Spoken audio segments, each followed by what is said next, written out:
This buffer overflow attack you can see in normal programs we write in C and C++. Why? Because there is no proper mechanism to handle such a buffer overflows.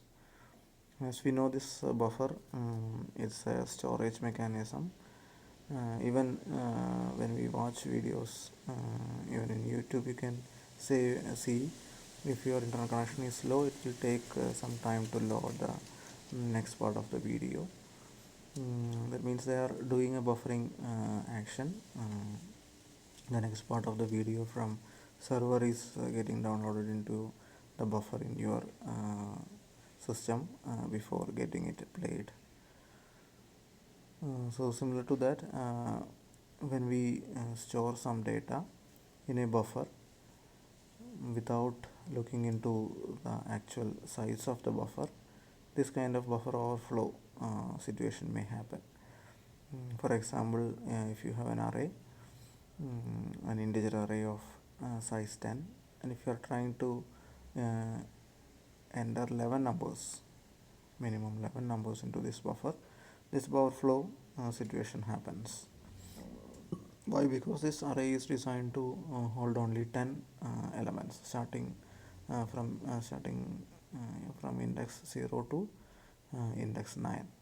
If you are trying to insert one more data to next location with index 10, then it's actually an error, and this is the buffer overflow condition. We know that all these data structures including array get memory locations in RAM, and there could be many other data also saved in RAM. So whenever we refer an array index 10 which is invalid, actually that position may be occupied by some other data, or it may be vacant.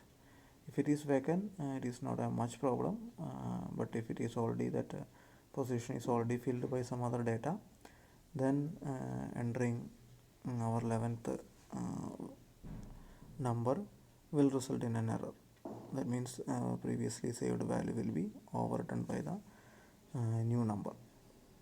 So such kind of errors are common in languages where these kinds of exception dealing mechanism are absent.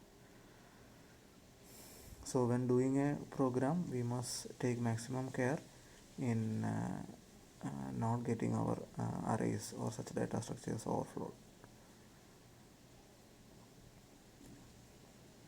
So buffer overflow is an important security threat using which a hacker can he gets a chance to enter into our random access memory. As we know, pointers are the strongest point in a programming language, and similarly at the same time, if used wrongly, it's the weakest portion of a programming language as well. Why? Because pointers helps the users to get a direct access to memory.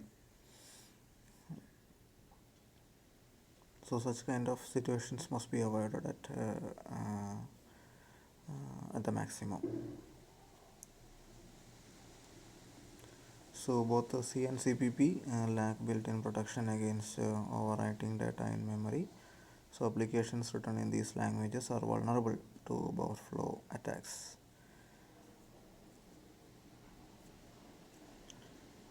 Now buffer overflow attacks don't require an authenticated user and can be carried out remotely. Both a local and a remote system can be accessed by unauthorized persons through this security flow, buffer overflow.